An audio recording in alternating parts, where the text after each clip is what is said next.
Bienvenidos al campus virtual del ciclo 2019-1. Soy la profesora Débora Ponce del curso de Geografía y en la semana 4 tocaremos el tema de geodinámica externa. El tema de hoy es geodinámica externa, que vendría a ser en este caso la segunda parte de lo trabajado en la clase anterior, que era el bloque de geodinámica interna.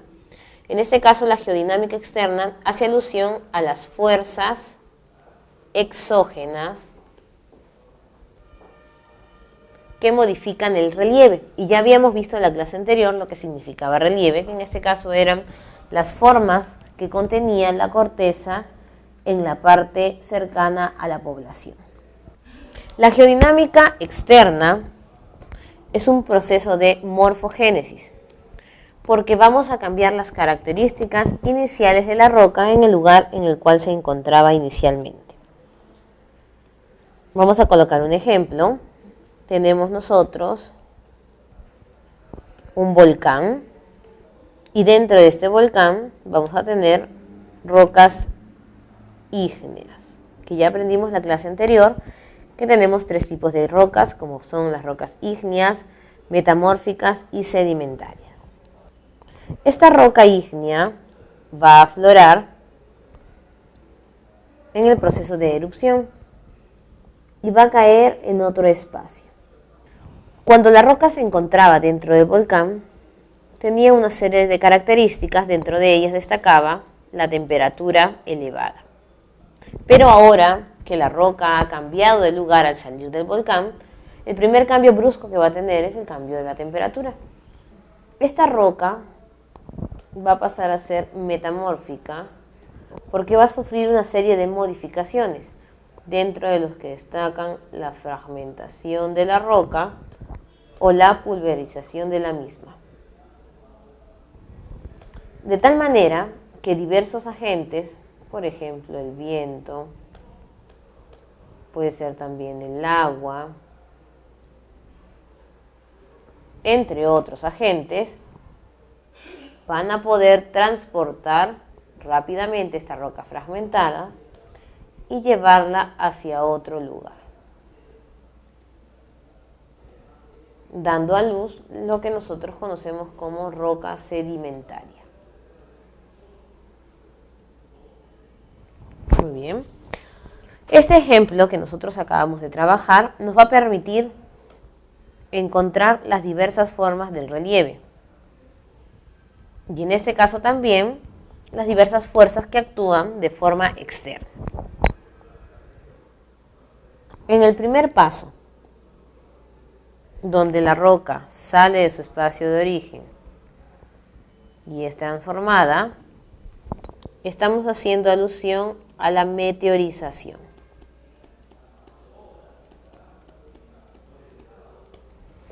Y en el segundo espacio, donde la roca es transportada y sedimentada, estamos haciendo alusión a la erosión. Y justamente las fuerzas exógenas son dos: meteorización y erosión. Vamos a empezar trabajando uno por uno y en este caso iniciamos con la meteorización. La meteorización inicia con un paso previo, que algunos suelen utilizarlo de sinónimo, pero este paso previo es el intemperismo. El intemperismo es más que todo una meteorización interna, que en este caso va a ser el paso previo de poder llevar la roca desde el interior hacia la superficie. Y la meteorización en sí es un proceso in situ. Si nos damos cuenta, la roca fue modificada en su mismo espacio. Y en este caso, el nuevo espacio al que había llegado.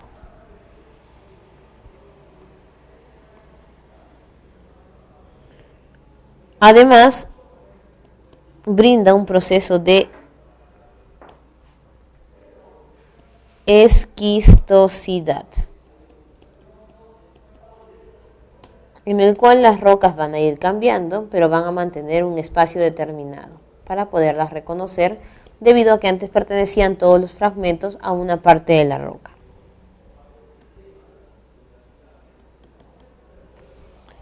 En el caso de la meteorización, nosotros vamos a tener dos tipos de meteorización. Vamos a ponerlos aquí al costadito para poderlos entender. Un proceso es la meteorización física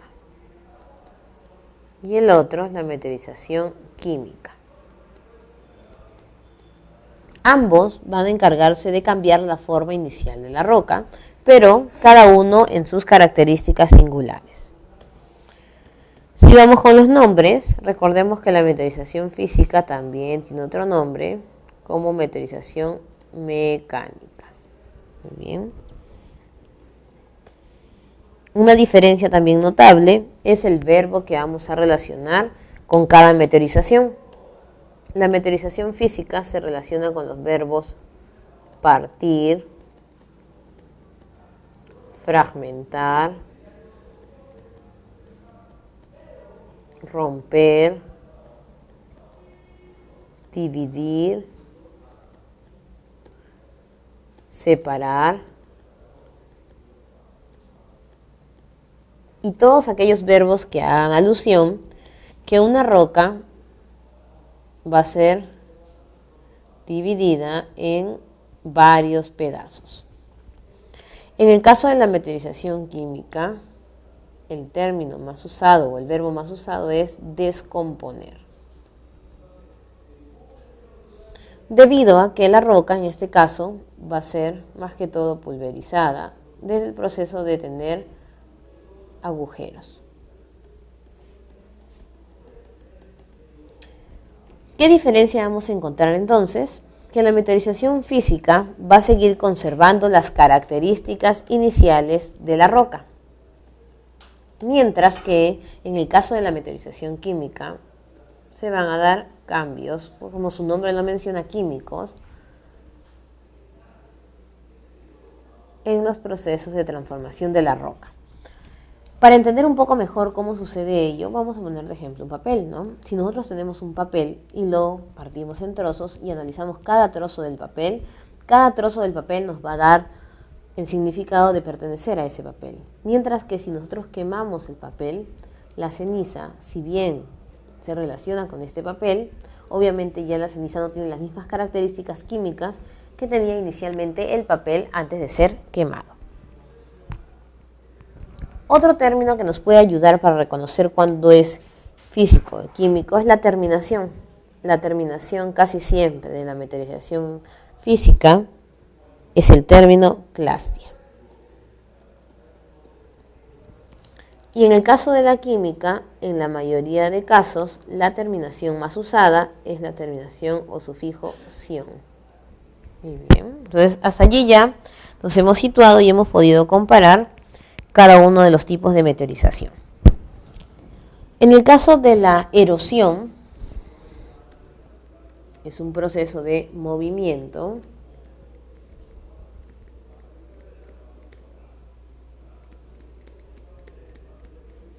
y un proceso que va a tener tres partes importantísimas. La primera parte, que nos va a permitir a nosotros captar el proceso de meteorización, va a ser la misma erosión en sí o el desgaste. La segunda parte radica en el transporte y la tercera en la sedimentación, que es el proceso que nos permite a nosotros poder generar un nuevo relieve. Identificamos las partes en nuestro gráfico. Parte número 1, desgaste.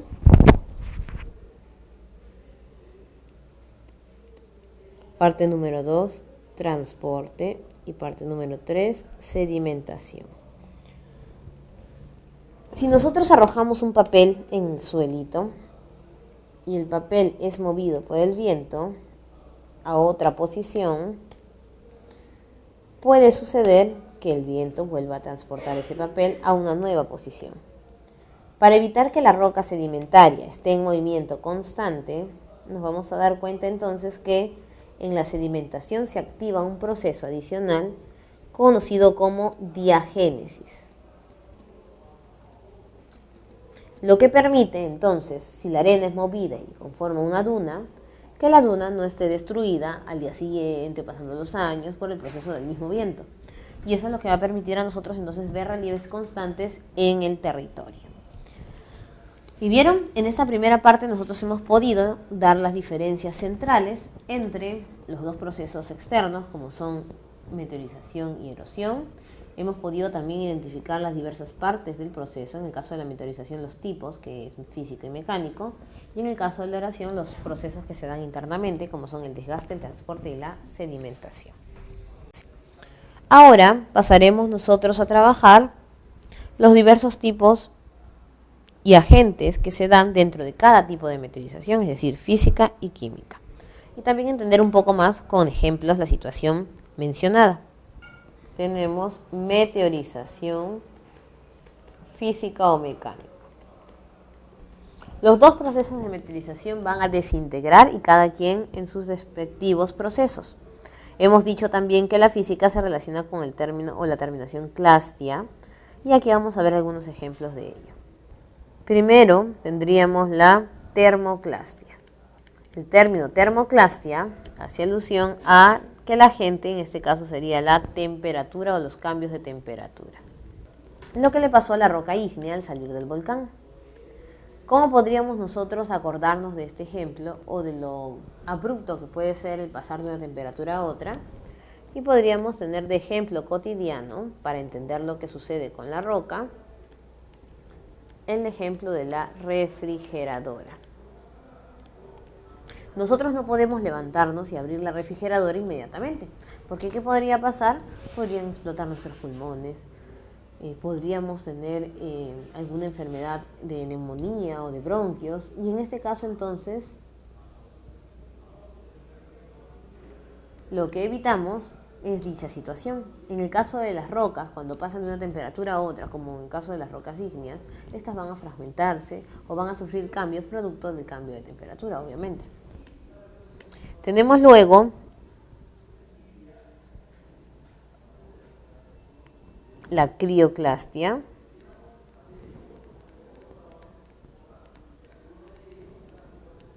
que no es nada más y nada menos que la acción del hielo.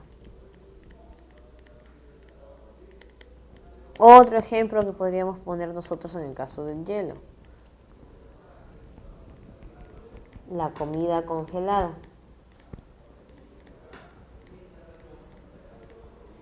Y en este caso, para ser exactos, podría ser el agua, ¿no? O una sopa.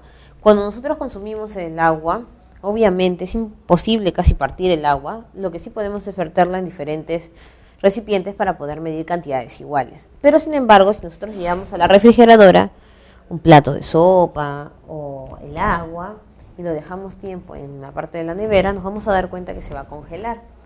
Y aunque no lo crean, hay personas que bajan la sopa congelada y cortan con el cuchillo fragmentos de esta sopa. ¿Para qué? Para poder, en este caso, no calentar todo y evitar que se malogre. Entonces nos vamos a dar cuenta que antes no era posible cortar la superficie líquida, pero ahora sí porque está congelada. Y pasa lo mismo entonces con el hielo. Lugares donde las rocas están congeladas por las bajas temperaturas, estas pueden ser fragmentadas rápidamente con el contacto del humano o con alguna herramienta. Otro ejemplo de meteorización física es la haloclastia.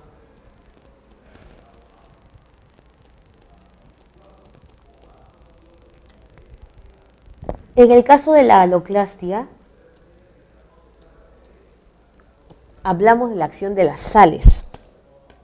La sal ingresa a la roca y desde afuera comienza a carcomerla, lo que pasa muchas veces en las rocas de las playas, que tienen poros, agujeros. Y un ejemplo cotidiano para entender qué es lo que le pasa a la roca podría ser la carne seca. Para hacer charquichalona, en este caso carne de auquénido, es disecada con sal, o cualquier otro tipo de carne para ser seca es disecada con sal. Inicialmente la carne no puede ser deshilachada o fragmentada si no está cocinada, pero cuando ya está con sal es muy fácil poderla deshilachar porque la sal está haciendo su efecto. También tenemos nosotros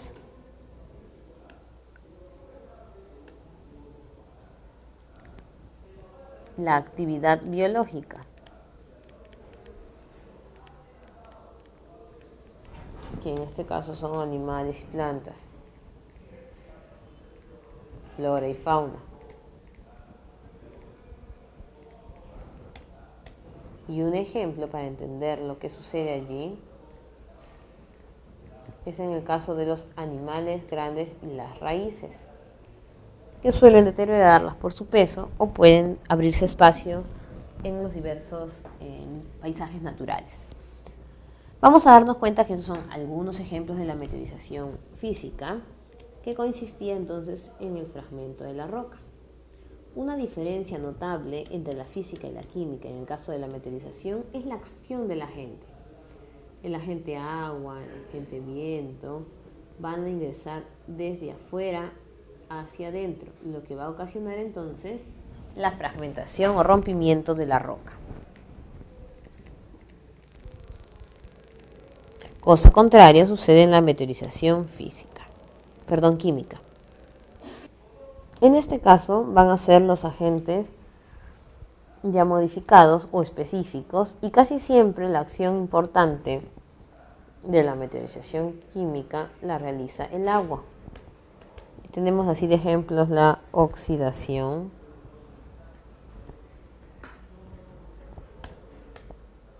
cuando se van a juntar en este caso la sal, el agua con el oxígeno.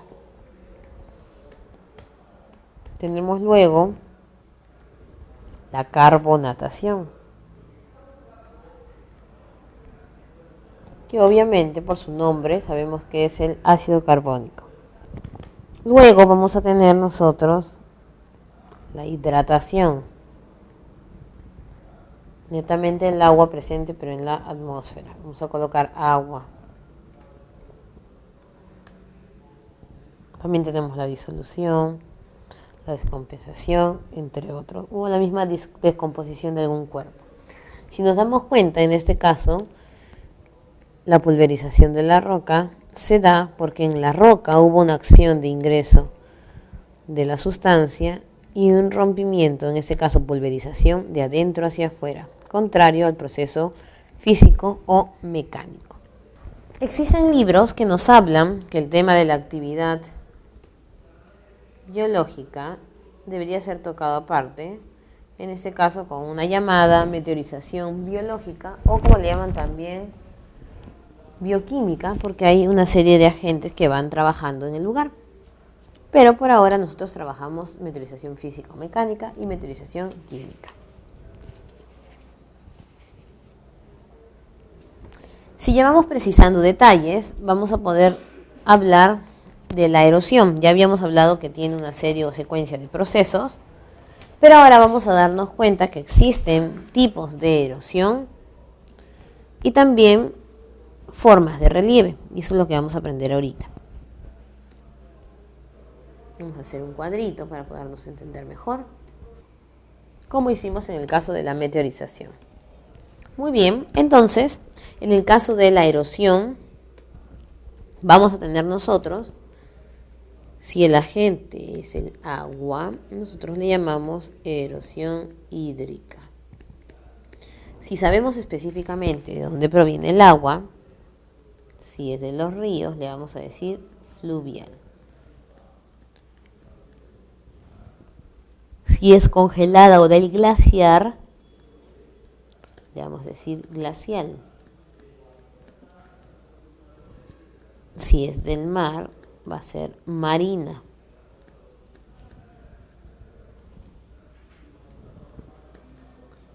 Si es agua subterránea, va a ser kárstica.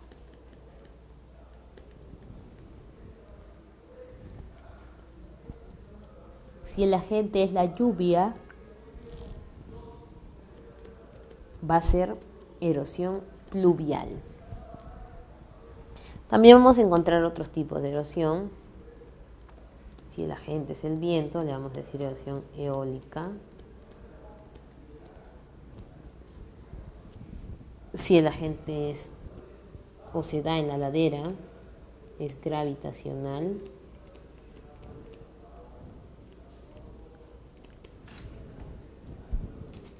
Y así nos vamos a dar cuenta que de acuerdo a la gente hay un tipo de nombre en la famosa erosión. Y relieves. Nosotros vamos a generar dos tipos de relieves. Un relieve es por degradación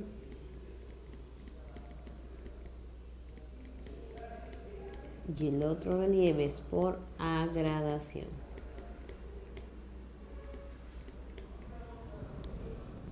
¿Cuál es la diferencia entre uno y otro relieve? Y ahorita nos vamos a dar cuenta. ¿Cuándo es un relieve por degradación y por agradación? Por degradación y por agradación. Primero, también debemos saber que existen otros sinónimos. Le podemos decir agradación o depositación. Y le podemos decir degradación o denudación. Y podríamos recordar lo que sucede en el dibujo previo dentro de la introducción de este tema. La parte donde salía la roca y quedaba en un lugar y se transformaba era la meteorización. Y el nuevo lugar donde llegaba luego de ser transportado por alguna gente era la erosión. Cuando nosotros sacamos la roca de un lugar y la movemos para otro, allí nos va a quedar un agujero, una superficie de presión. Eso es lo que va a ser llamado relieve por degradación. Podríamos decirle entonces espacio modificado por un agente que transporte los fragmentos de la roca. Mientras que por agradación estaría o se da en la fase de sedimentación, donde todo va a llegar allí para formar un nuevo relieve. Entonces ya tenemos nosotros los tipos de meteorización, erosión, ya sabemos cómo se forma un relieve. Y ahora, ya que reconocimos que habían relieves por degradación y por agradación, vamos a hacer algunos ejemplos de estos relieves, explicar cómo se forman y en qué consisten, porque posteriormente en la siguiente clase tendríamos que hablar de estos relieves, pero en el Perú, y debemos saber cuáles son. Hacemos nuestro cuadro grande.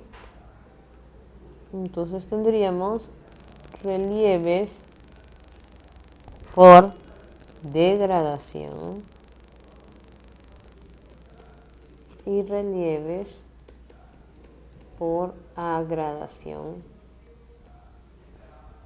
¿Listo?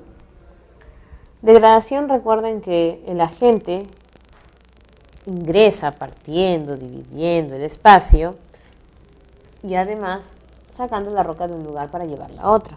En ese caso vamos a tener nosotros los valles. Los valles son lugares ideales para la actividad agrícola. Nosotros vamos a tener dos tipos de valles. Valles en V y valles en U. Se llaman valles en V porque el río cruza y divide el suelo en dos zonas. Si nosotros hacemos una letra en el inicio, o en la parte de la quebrada y en la zona final, vamos a encontrar definitivamente una figura en V. ¿Y cuándo es un valle en U? Tenemos entonces dos montañitas, productos del deshielo y la caída del agua. Y en esta zona, por tener contenidos de agua y ser fértil, sembramos. De tal manera que si dibujamos una letra, nos quedaría una U. Y de allí viene entonces el nombre de valle en U. En el caso de el valle en V, que es formado por un río, la erosión sería hídrica fluvial. Y en el caso que es formado entre las montañas por el deshielo, sería una erosión glacial. Muy bien, entonces ya hemos terminado estos dos relieves que se conocen como valles. Luego tenemos también otros relieves formados por la erosión fluvial.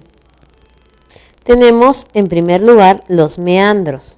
¿Qué son los meandros? Cuando el río dibuja una serpiente o S. Allí le vamos a decir entonces meandros. Ya no le vas a decir curvita, ni serpiente, nada. Meandro. Formado obviamente por el movimiento del río. Tenemos los cañones. Dos montañas. Y en el medio transita un río. Cañones se llaman así por la profundidad que tienen en función de la cordillera. También formada por erosión fluvial. Tenemos otros formados también por erosión glacial. A veces entre las montañas vamos a ver que para poder viajar subimos a la montaña por caminos que se han acondicionado por el hombre. Algunos ya se vuelven carreteras y otros son solamente esos caminos. Como se dan entre las montañas, a estos caminos le vamos a decir abra o paso. Y existe también lo contrario. Lugares los de las montañas dejan menos espacio para el tránsito y a esta zona nosotros le decimos estrecho. Pero tener cuidado porque el estrecho no solamente es de tipo glaciar, también tenemos un estrecho de origen marino. Y aquí vamos a hablar de la erosión marina. Muy bien. En el caso de la erosión marina, vamos a tener las penínsulas, que son porciones de tierra que sobresalen en el mar, y el ingreso, que vendría a ser entonces el golfo. Tenemos aquí península, y el espacio es el golfo. Si la península es pequeña, le vamos a decir cabo. Y si la península termina en punta, su nombre le vamos a decir efectivamente punta, que son pequeñas como la punta en el Callao. El lugar que se emplaza cerca de la erosión marina es la bahía, y la parte más pegada a la construcción es la playa. Pero la playa no es por degradación, sino es por agradación. Algunas penínsulas o espacios tienen caídas y por la altura esto es conocido como un acantilado. Vamos a encontrar también otras formas que ya corresponden más que todo al relieve por agradación. Ya hemos visto entonces valles en V, meandros, cañón, valles en U, abras, acantilados, penínsulas, golfos estrechos, y nos faltaría ver solamente qué es un bosque rocoso, qué es una caverna y qué es una cárcava. Vamos a pasar entonces primero a lo que vendría a ser la erosión eólica, que es la acción del viento. Tenemos una montañita, debajo tenemos rocas y la mayoría pensaría que estas rocas han sido formadas o montadas por el ser humano o por la acción del viento que cae de la montaña. Y no es así. Lo del viento está bien, pero el viento lo que va a hacer es desgastar la formación rocosa, dando a luz a formas increíbles, hasta de animales y todo, sin ser modificadas por el hombre. Tenemos la erosión pluvial,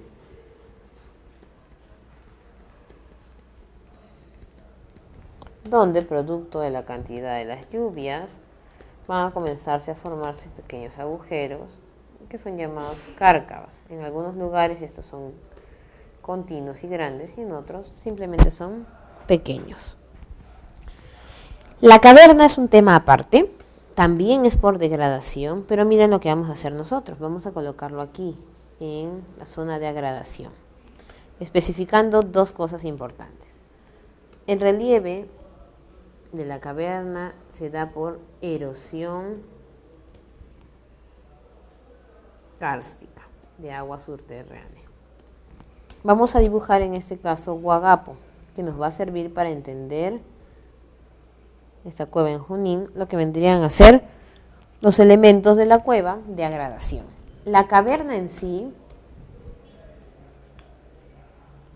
no es por agradación, sino por degradación, al igual que la playa, pero la vamos a dibujar en este lado para entender los relieves por agradación. Ahora, en el caso de la gradación vamos a tener primero relieves formados por erosión fluvial. Y allí van a estar las deltas. Un río puede terminar de dos formas, como un chorro de agua, que en este caso es un estuario. Y lo importante aquí, que el río se subdivida en pequeñas ramificaciones. Cuando el río se divide en varias ramificaciones, a esta terminación se le llama delta. Y la delta es el relieve formado por agradación. Entre los espacios de las deltas crecen vegetación, como sucede en el río Tumbes con los manglares. Luego tenemos nosotros el cono de deyección, un lugar también adecuado para la agricultura, al igual que los valles. Y se dice entonces que el río tiene una ubicación de lo que vendría a ser su quebrada y su depósito, y entre esta distancia y las montañas van a formar como un embudo, de la cual la parte final es la que se llama deyección. Por lo mismo que la gente es el río, le decimos fluvial, aunque algunos dicen que por la cercanía con la montaña y el deshielo también tiene una parte glacial, pero la erosión inmediata es fluvial. Vamos a tener pequeñas formaciones epirogénicas sobre los continentes, producto de las lluvias y ríos, y a estas le vamos a decir terrazas. Tiene parte pluvial y parte fluvial. Luego tendríamos la erosión eólica, es decir, del viento. Vamos a tener las dunas famosas de los desiertos y los médanos. Muchas diferencian las dunas con los médanos porque dicen que las dunas tienen como que la superficie más curvilínea y los médanos más recta. Pero existen lugares donde los médanos tienen casi la misma forma que las dunas. Y en otros, las dunas son las pequeñas, los médanos los grandes, pero también están al revés. La diferencia notable es que la duna hacia el interior de toda la construcción del relieve solo tiene arena. En cambio, el médano lo que tiene es superficie rocosa, lo que hace también difícil el poder transitar por estos espacios.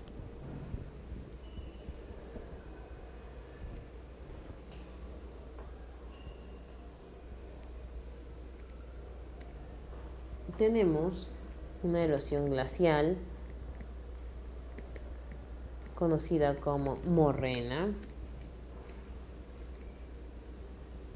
que al lado de los nevados o montañas se van a formar entonces por los depósitos pequeños montículos que les llaman morrenas. Muy bien, entonces ya estamos entendiendo cómo va funcionando esto y nos faltaría solamente el relieve de erosión marina. Ya habíamos visto que la playa entonces pertenecía al relieve de agradación, que es la parte más cercana a la orilla. Pero un dato curioso, también existe una playa fluvial que se encuentra en la selva y es ideal para la agricultura. Pero no hay que confundirlos por ahora. En este caso estamos hablando de la playa marina, la clásica playa.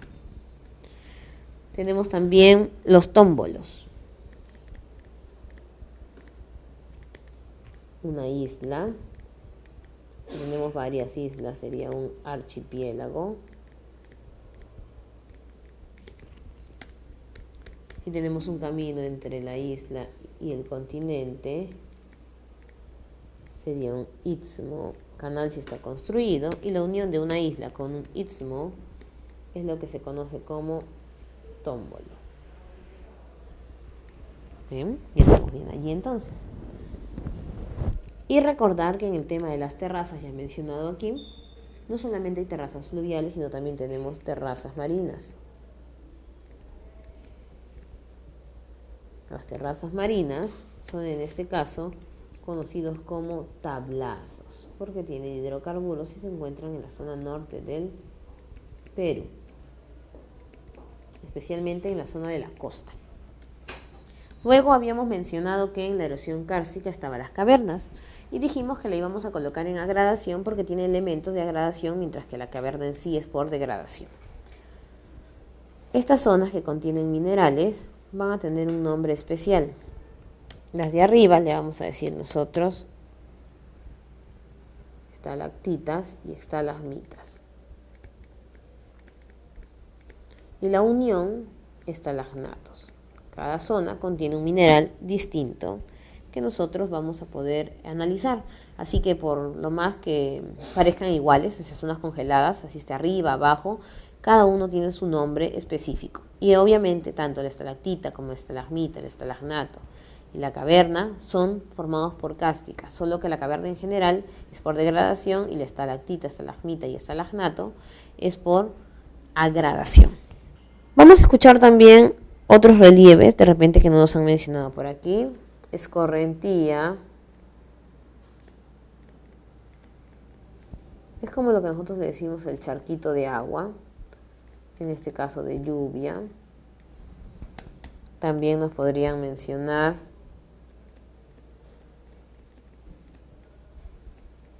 albúfera, que es una laguna salada y por lo tanto formada por erosión marina de agradación. Y ahí nos vamos a dar cuenta entonces que hemos visto los relieves más importantes que corresponden a la parte de agradación y degradación.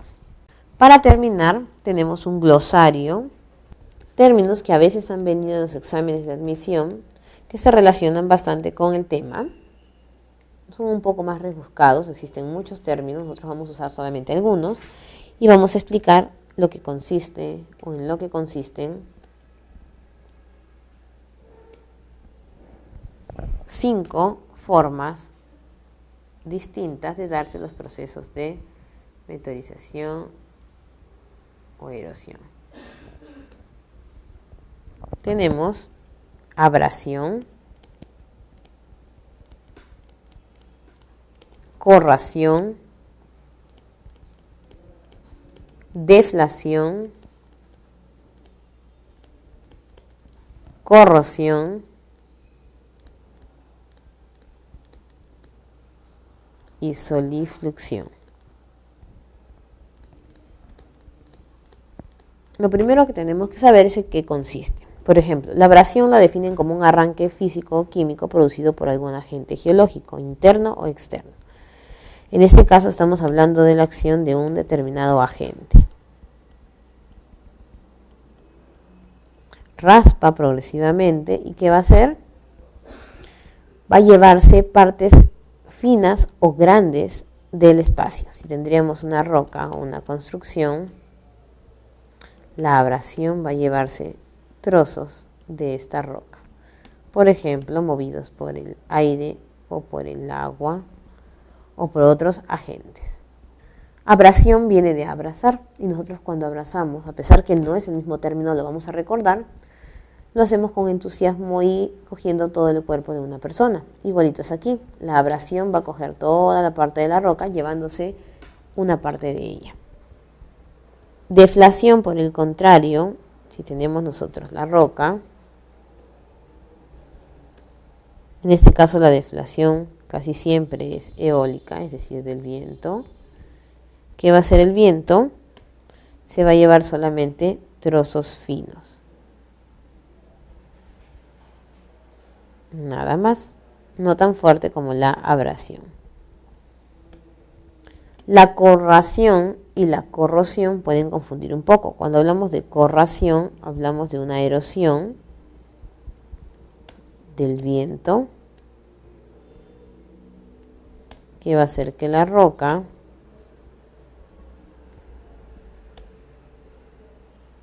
pierda partículas un poco más grandes que la de la deflación.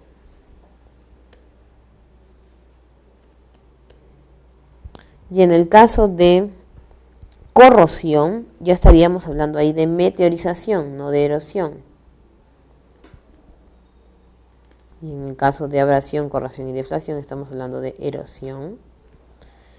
Y la meteorización que se va a dar es química, producida por el agua y ácidos, donde la roca va a ir siendo destruida desde dentro. Por eso que cuando se corroe un material, se malogra y se va perdiendo. Y solifluxión es más fácil porque obligatoriamente estamos hablando de regiones frías.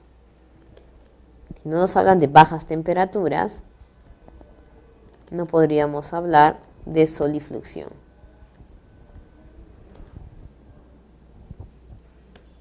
Y en este caso se van a desplazar partes del permafrost, zonas congeladas, por espacios de macizos o superficies arcillosas. Y es ahí donde tenemos nosotros 5 términos importantes que vamos a utilizar dentro del tema. A continuación vamos a resolver algunas preguntas que nos van a permitir encontrar mayores diferencias entre el proceso de meteorización y erosión. Primera pregunta. En algunas zonas terrestres existen animales que construyen sus nidos y madrigueras. En otras grandes manadas de animales se trasladan por extensas sendas desarticulando las estructuras de las rocas. Este proceso es un ejemplo de... Sabemos aquí entonces que los animales están actuando desde afuera hacia adentro de la roca, porque ellos no van a poder ingresar a la roca. Lo que puede hacer un animal, al igual que una planta, es generar la fractura o rompimiento de la roca al pasar por el lugar. Cuando nosotros generamos una fractura o fragmentación, estaríamos refiriéndonos entonces a un tipo de meteorización, porque la meteorización es un proceso in situ, en el lugar. Y teníamos 2 tipos de meteorización, podría ser mecánico-física o química. Decíamos que la química era la acción desde dentro hacia afuera de la roca, además que teníamos que hablar o utilizar el término de descomponer.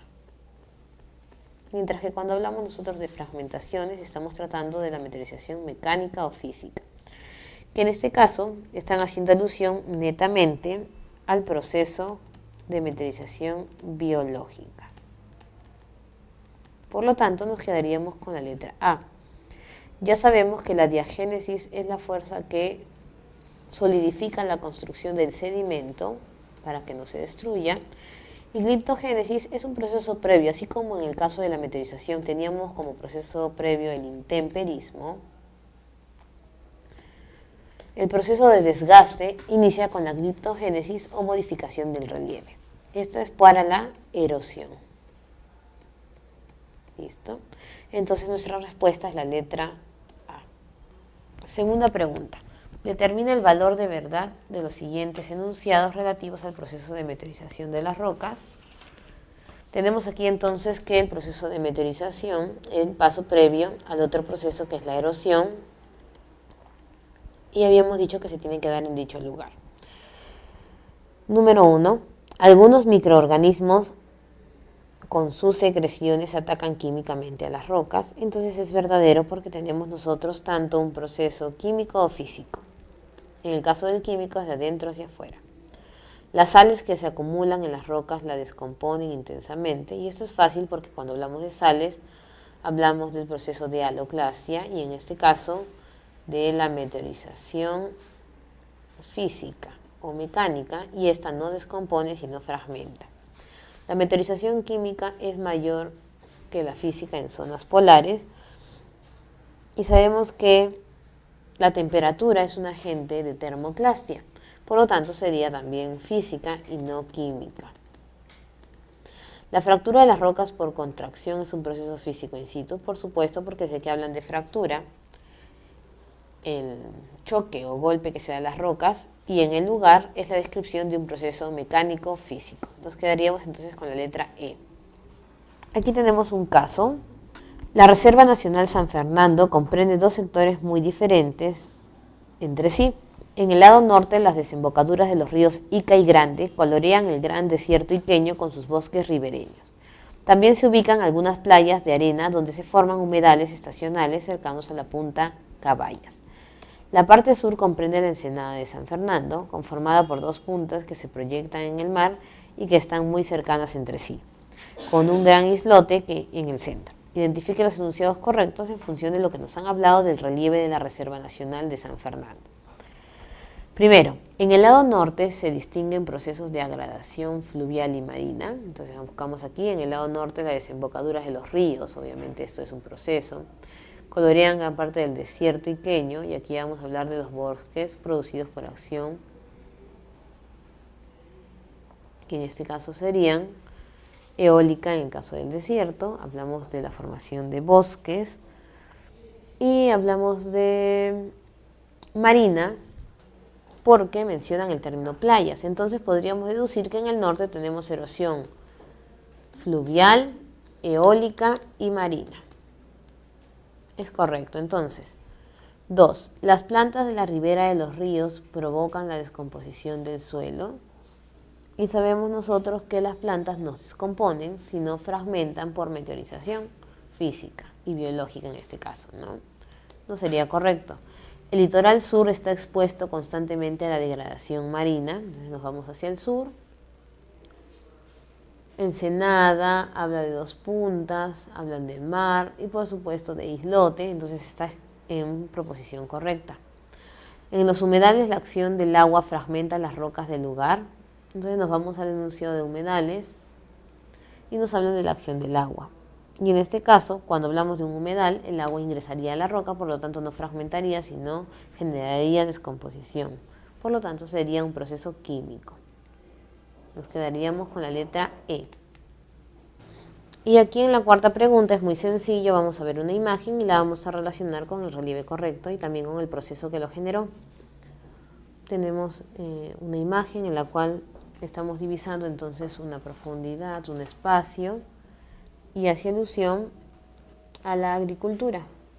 Si dibujamos la letra, tenemos entonces un valle en U.